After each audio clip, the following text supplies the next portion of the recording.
Hello and welcome to my kitchen. My name is Sherry and you may have just caught a video I did for cheesy Chipotle chicken taquitos. And I got to the end of that video and I thought, you know what we need is some salsa verde. So a couple days ago I had made a roast chicken. I knew I was going to have leftovers. So while I was prepping the chicken, I went ahead and made some Pico De Gallo. So I have a video for that I'll post in the description as well as at the end of this video. And I'll do the same for the taquitos. But I got to the end of the taquito video and I thought I really would like to make some salsa verde. So if you're not sure what that is, it's just salsa that is green, verde. So we have some tomatillos here. I normally would use about 4 of these, but some of these are like really, really small. So I've got, what, 6 here. Now, when you buy tomatillos, you may think that they're just, if you've never worked with them before, you might think they're just the same thing as a green tomato, but they are a little bit different. They come in, well, I guess like a wrapper. I don't know what these are called, but you want to peel that off, and underneath they're pretty sticky, and I don't really know what the sticky is, but if you wash it under warm water, it comes right off. So I'll set that aside and use that one later.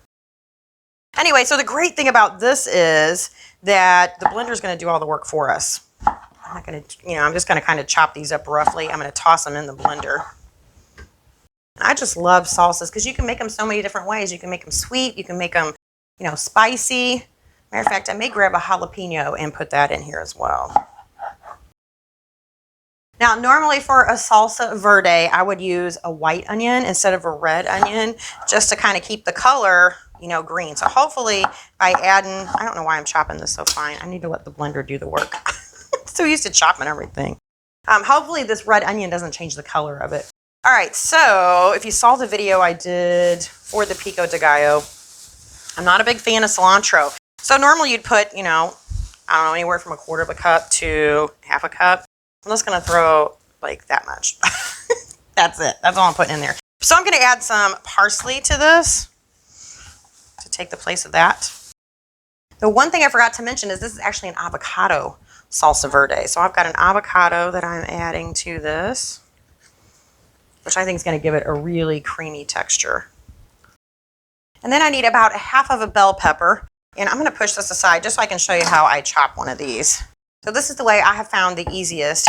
And so I heard for a long time that 4 bumps on the bottom was a female and 3 bumps on the bottom was a male. And come to find out, that's not the case at all. There's no such thing at all. I researched it. But anyway, I did find out that the quickest way to chop one of these, and the easiest, I believe, is just to cut all 4 sides off. So that way you're left with the core in the center. And you don't have to really deal with that. So again, I'm just roughly chopping this.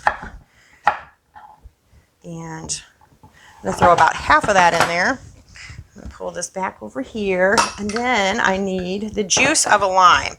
And another tip for that is, if you haven't seen any of my other videos, is if you microwave your lime for about 20-30 seconds, you'll get a lot more juice out of them.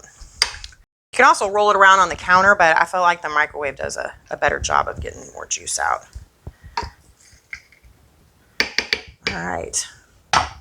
And the only other thing we need is some salt, but I'm going to go ahead and put the lid on this and get to pulsing here. All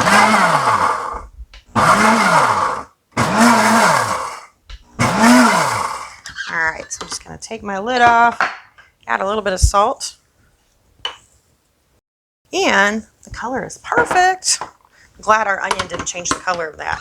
All right, back on. I'm going to pulse a couple more times. All